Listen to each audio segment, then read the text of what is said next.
Dans ma jeunesse, j'ai toujours adoré les chevaux. Je ne pouvais pas monter à cheval parce que j'avais des contrats et donc tu n'avais pas le droit. Mais j'ai toujours eu cette passion. Il y avait un jeu quand j'avais 17-18 ans. J'adorais jouer à ce jeu-là où il fallait manager une écurie, tu manageais tes chevaux. Et donc je me suis toujours dit que je le ferais après ma carrière. Et donc j'ai eu la chance de rencontrer des personnes qui connaissaient bien les chevaux aux États-Unis, au Texas. Donc j'allais dans leur ranch et j'apprenais petit à petit. À force de rencontrer les gens dans le monde hippique en France, je me suis vite rendu compte qu'il y aurait une place en fait pour essayer de rendre plus populaire le monde hippique. Et donc voilà, moi je voulais pas faire quelque chose où ça a déjà été fait, quoi. Et ça a déjà été fait, une célébrité qui investit dans le monde des chevaux. Dans ce monde-là, il y a des passionnés et l'aventure humaine, elle est incroyable. Donc j'aimerais bien amener ma pierre à l'édifice et j'aimerais bien participer à l'évolution de ce sport-là.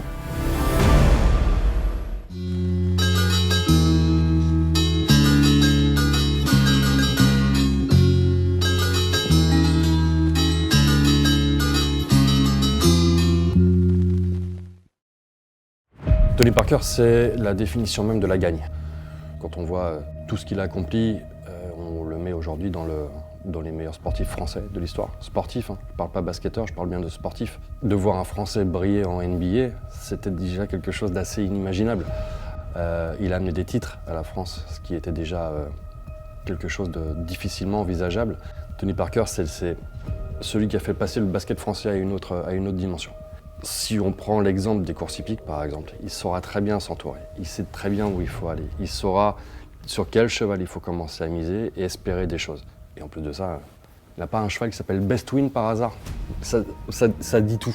Ça dit tout. Le nom du cheval en dit tellement sur Tony.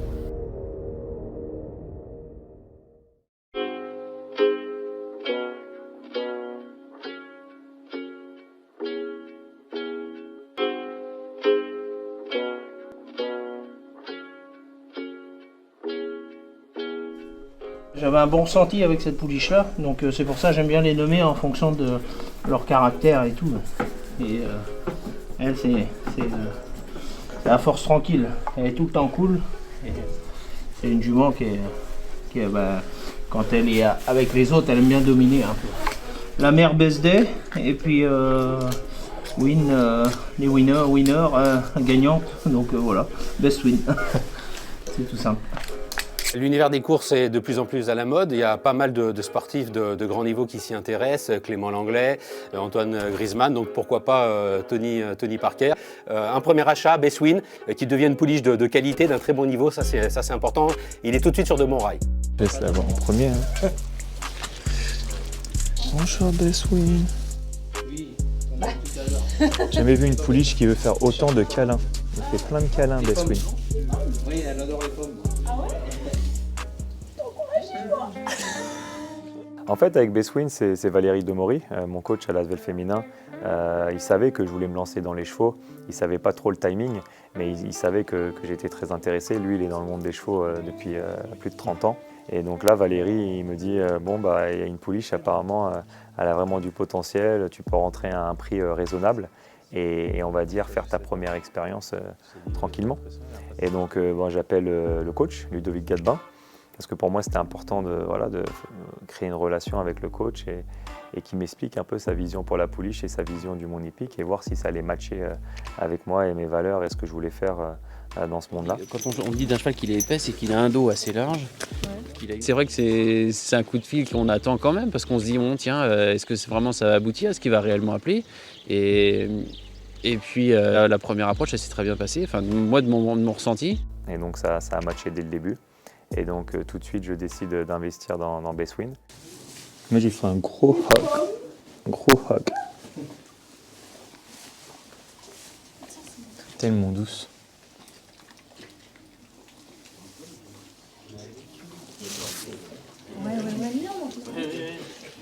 Moi, j'en ai pas. C'est que Ali. J'ai dit, moi, j'en ai pas. Tu peux. Non, vas-y, c'est bon. Bestwin, c'est une pouliche qui a été élevée au haras des Sablonnets et finalement cette pouliche n'avait pas été présentée aux ventes et on s'était positionné avec mon épouse pour la louer. Donc au final, la pouliche a été un peu plus d'1 an à l'entraînement avant de se montrer en compétition pour la première fois sur l'hippodrome de Clairefontaine où où elle s'est très bien comportée en prenant une seconde place, donc au mois de juillet de ses 3 ans. On peut la décrire comme une pouliche très affective et qui montre beaucoup d'affect et de gentillesse. Elle a aucune once de méchanceté et ça c'est vraiment ce qui fait sa force. Beaucoup de courage et un vrai comportement d'une pouliche de course et c'est ce qui fait qu'elle est vraiment agréable. Tout de suite, j'ai vu qu'elle avait un œil, comment elle me regardait. Je trouvais que c'était pas comme tous les chevaux, donc je demandais aux professionnels si c'était normal. Et ils me disaient que non, elle est vraiment différente. Elle a un œil et c'est pour ça qu'ils y croyaient grave en fait sur Bestwin et qu'elle avait quelque chose de spécial. C'est dur de faire ça, je peux essayer de faire ça. Je peux essayer de faire ça. Bah viens, tiens, tu prends le bout, comme ça si jamais ta main droite t'échappe, t'as toujours la main gauche dessus, reste souple. Ouais. Elle marche assez vite. Ah, faut marcher. Ouais, grave, c'est elle qui me pousse. Ah, t'es bien. Vous l'avez? Ouais, c'est bien. Ouais. Attends, je vais la prendre. Non, c'est bon.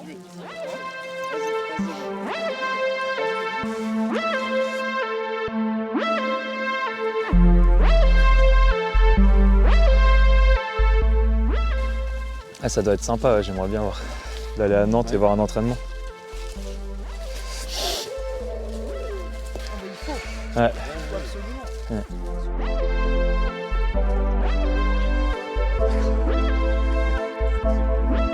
Bon, c'est avec Ali hein, quand même qu'on a choisi les couleurs. On est parti un peu dans tous les sens au début, et après. Non, c'est même pas vrai.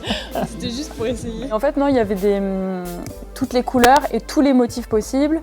Et il fallait choisir, ils divisaient la casaque avec les manches, il y avait 3 parties et on pouvait vraiment tout faire, tout et n'importe quoi. Et puis on essaye plein de trucs, et puis à la fin, c'est Alizé, hein. C'est Alizé qui choisit, il dit non, vas-y, on va rester avec ces couleurs-là, noir, blanc. J'ai voulu rester fidèle à son histoire et on a voulu prendre les couleurs des Spurs. Moi, ça me va très bien, hein. C'est Spurs, Lasvel, moi ça me va très bien, ça va avec mes couleurs. Je suis vraiment content d'être kazakh. Maintenant, à nous de la faire grandir, quoi. Faire grandir cette nouvelle écurie. Les performances de Bestwin, elles sont très surprenantes. Bestwin, elle a un papier, son pédigré, qui n'est pas un pédigré d'un grand cheval de course. Et elle a été très vite performante. Sur sa première course, elle fait 2e. Tony peut ensuite l'acheter et achète Bestwin pour courir sous ses couleurs la 2e course. Elle gagne. Et les pouliches de 3 ans s'élancent pour la 3e course du programme, le prix de la petite ferme. Pour la première fois sous les couleurs de Tony, elle était montée par Pierre-Charles Boudot. Et la pouliche est vraiment montrée très professionnelle et dans sa fin de parcours pour s'imposer très facilement en faisant quelque chose de très sympathique pour finir. Bientôt la ligne d'arrivée avec Bestwin qui a fait la différence sur Rosala. Bestwin qui a l'avantage avec Bestwin qui vit le poteau. La casaque de Tony Parker qui était traînée avec une victoire. Bestwin qui s'impose facilement. Gladys Sénora qui est 2e. Rosala 3e. La première course, on était ensemble et c'est vrai que je ne savais pas à quoi m'attendre parce que c'est la première fois que je regarde une course et en plus c'est notre pouliche qu'on a choisi ensemble, on a choisi les couleurs, ça nous faisait un peu bizarre et c'est vrai que ça a fait beaucoup d'émotions. Rien à voir par rapport à quand je regarde Lasvel jouer, c'était encore une autre sensation. Une autre sensation. Non mais c'est juste une autre sensation. C'était une autre sensation, c'est une course, tu vois, c'est plus court, c'est intense. Ouais. C'est parce que tu regardes pas, nous on n'a pas d'œil expert, donc tu regardes pas le jeu comme quand tu regardes le basket, c'est vraiment gagner ou perdre. Le mois suivant sur une C2 à Bordeaux, où là le niveau commence à être très relevé. Départ imminent pour la 8e, mais il s'élance à l'instant pour le prix Philippe Martin, la distance classique, 2400 mètres à couvrir.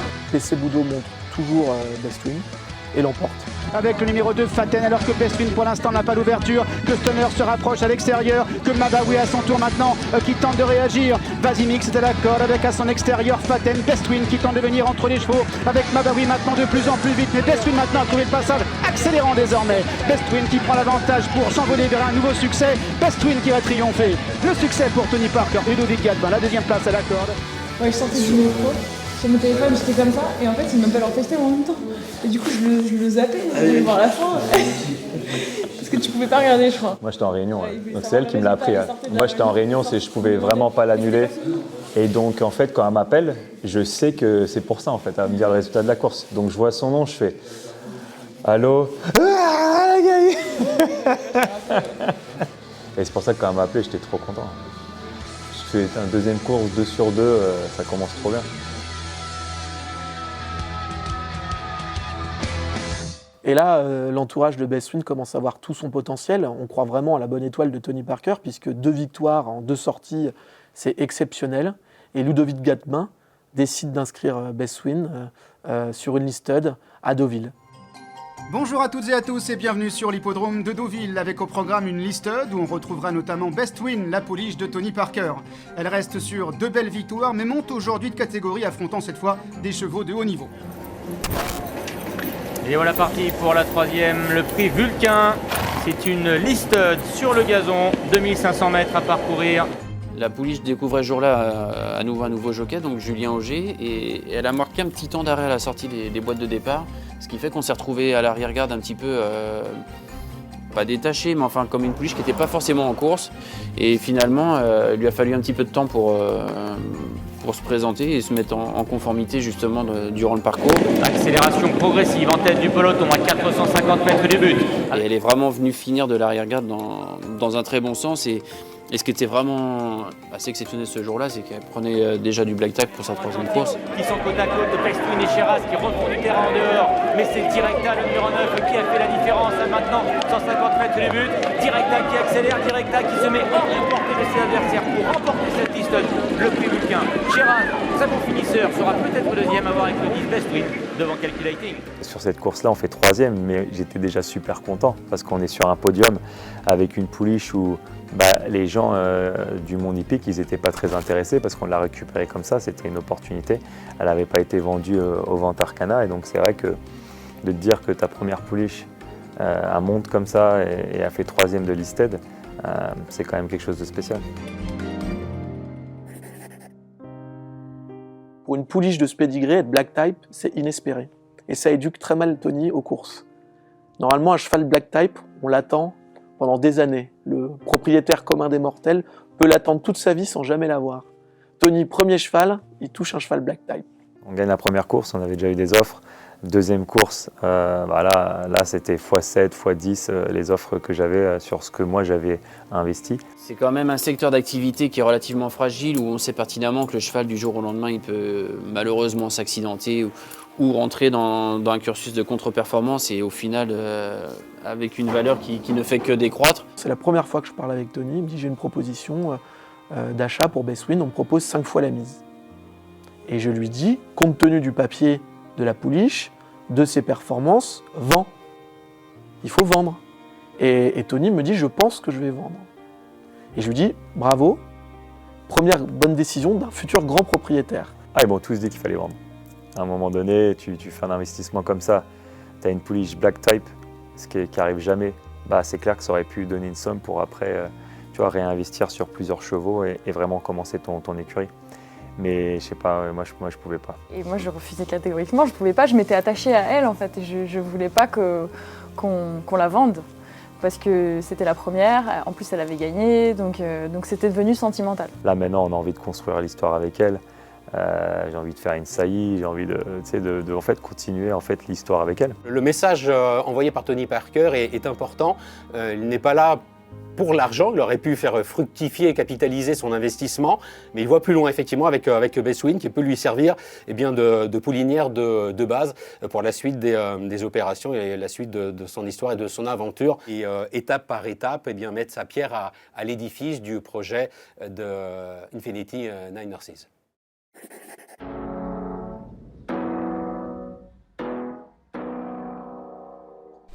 Bestwin, t'as fait Et bien là, on va sortir un lot de chevaux. Et particulièrement ce matin, on va voir à la piste Bestwin et puis tout un piquet de jeunes chevaux qui sont dans le même cadre de travail que les chevaux de Tony ce matin.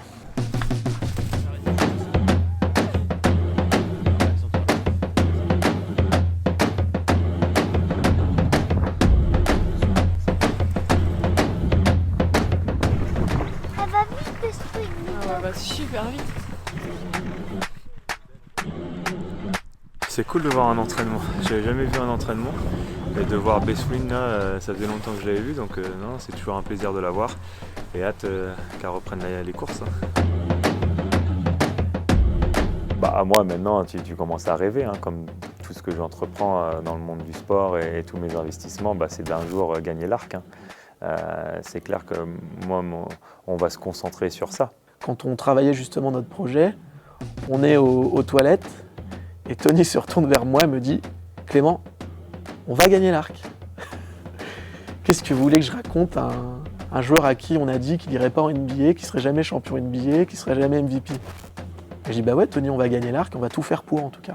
Quand on se lance dans les courses et qu'on annonce clairement vouloir avoir comme objectif de gagner l'Arc de Triomphe, c'est le Graal des courses de chevaux, on a face à soi des gens, des personnes qui sont en place, qui ont des structures en place depuis 50 ans, depuis même quasiment un siècle pour certains. Donc quand on se lance dans ce genre de projet, on est au pied non pas d'une colline, mais d'une montagne, et on est au pied de, pas n'importe quelle montagne, mais au pied de l'Everest. Tous les sportifs aujourd'hui, jeunes, qui investissent dans les chevaux, ils veulent gagner les grands prix. Un joueur de foot, il veut gagner la Coupe du Monde. Tony Parker voulait gagner la NBA. Bon, ben Antoine Griezmann veut gagner le Prix d'Amérique. Tony Parker veut gagner l'Arc de Triomphe. C'est normal, c'est la base. Il s'est tellement bien s'entourer que je n'ai aucune inquiétude sur le fait qu'il va pouvoir avoir l'espoir d'aller au bout et de gagner l'Arc. Le choix de l'écurie, j'ai fait participer ma communauté, mes réseaux sociaux. C'est eux qui ont décidé, on a fait un vote, on a demandé à ma communauté de faire des propositions. Et donc Infinity Nine Horses a gagné. Le projet naît un peu comme ça, par opportunité sur le fil Instagram de Tony en story. Il y a eu un tel engouement autour de ce nom d'écurie.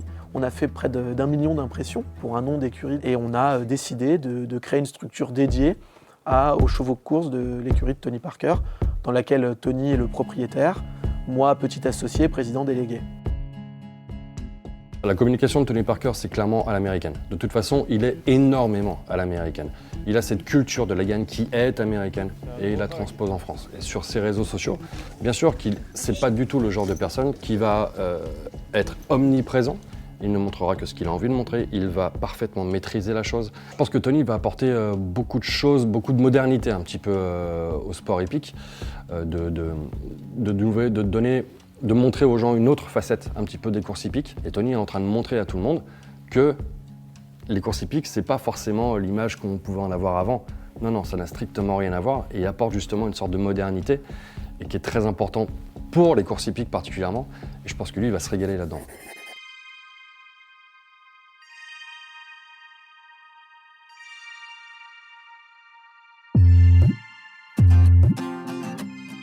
Bonjour à toutes et à tous et bienvenue sur l'hippodrome de Fontainebleau en ce lundi 9 novembre. On va suivre très attentivement aujourd'hui la rentrée de Best Win sur 2600 mètres après 4 mois d'absence dans une course de niveau classe 2. Nous, dans notre écurie, ce qui compte, c'est qu'on responsabilise l'entraîneur. L'entraîneur, c'est lui qui prend la décision de l'engagement et qui nous propose des montes et des jockeys. L'entraîneur Ludovic Gadebin a décidé de l'engager dans une C2, ce qui est une décision très sage pour reprendre goût aux courses. Elle a été arrêtée près de 4 mois. Il faut qu'on donne le moral à Best Win sur cette première course.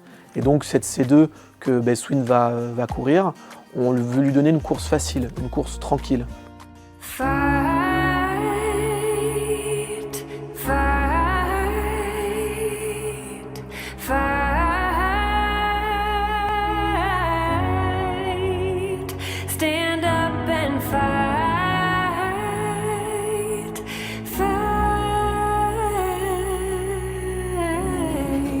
Bon, on est à 10 minutes de la course de Best Win. On a mis ça sur le grand écran. On est au Groupama Stadium là, quand même. On a une belle vue là, quand même. On est bien là. Un peu tendu. Un peu tendu.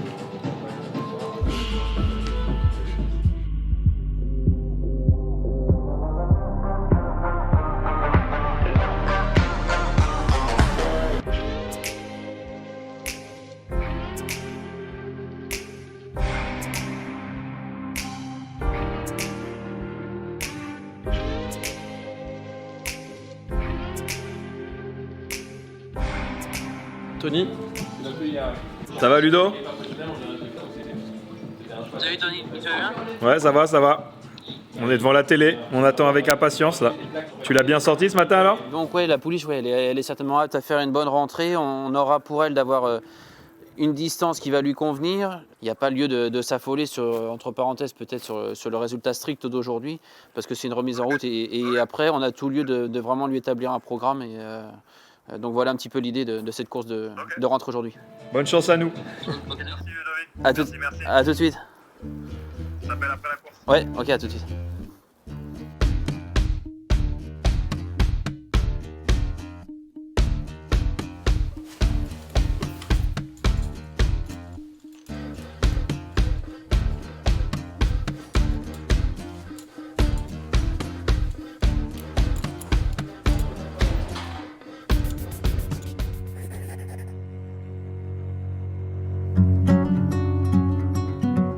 S'affoler, mais idéalement vous partez, vous vous rangez dans le lot des leaders. Juste se méfier que ce soit pas une course un peu tactique, à vous retrouver en file indienne les uns derrière les autres. Et puis, On continue de parler de Bestwin. Ce qu'on vous propose, c'est d'écouter son entraîneur Ludovic Galpin qui tout à l'heure a répondu aux questions de Marie. Comment s'est passé son hiver? Très bien, la pouliche avait initié une bonne période de repos. C'est une pouliche sur laquelle on fonde des espoirs pour cette année. Elle nous avait montré une saison très régulière en fin de saison, après avoir débuté assez tardivement au mois de juillet. Et puis avec toute l'équipe de Tony, c'est un vrai challenge pour cette année.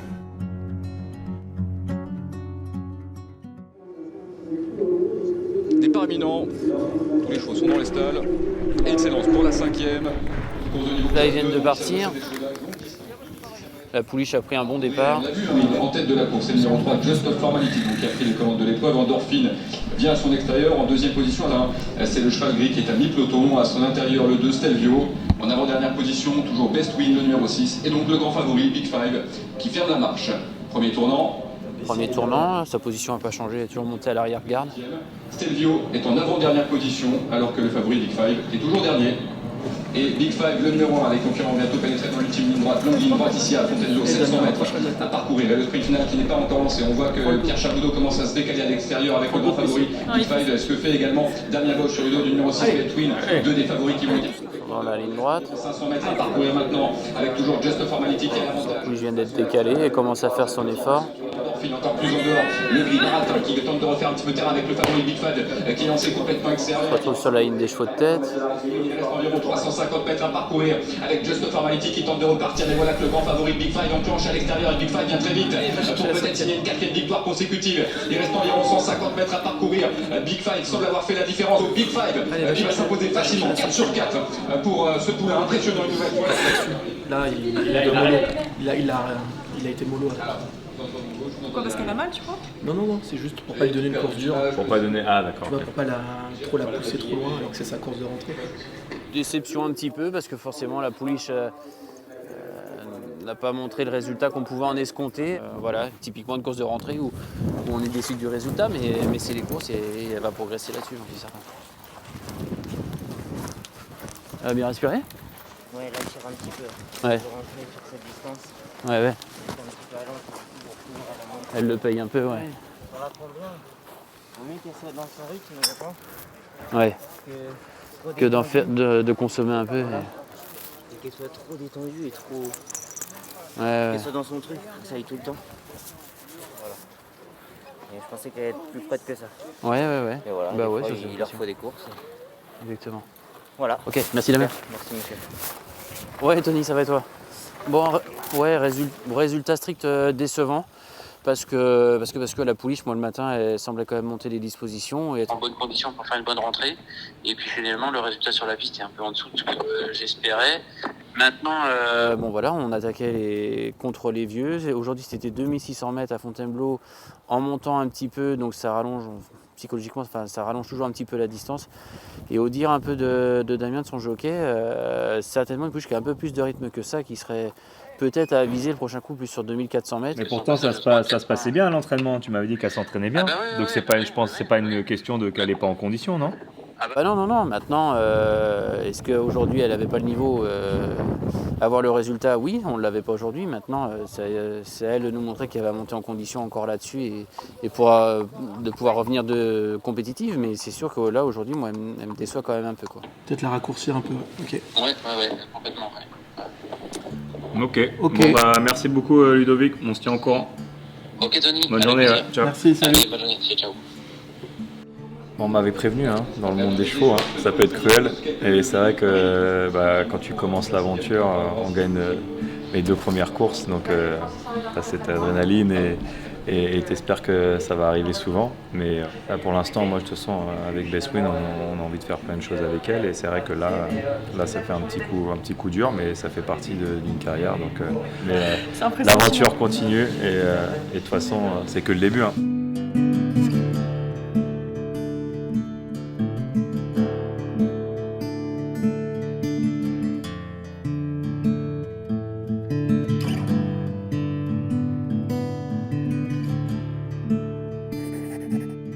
C'est qu'une course de reprise, donc pour l'instant il n'y a pas de panique, mais je pense que la prochaine course va être très très importante pour voir comment elle va revenir de ça. C'est Ludovic Gadebin qui prépare les chevaux, donc on donne notre confiance à Ludovic Gadebin sur la préparation de Best Win pour aller plutôt vers... Attendez. Ouais, salut Yann, ça va? Ouais, dis-moi. Ah, t'as un cheval pour Tony?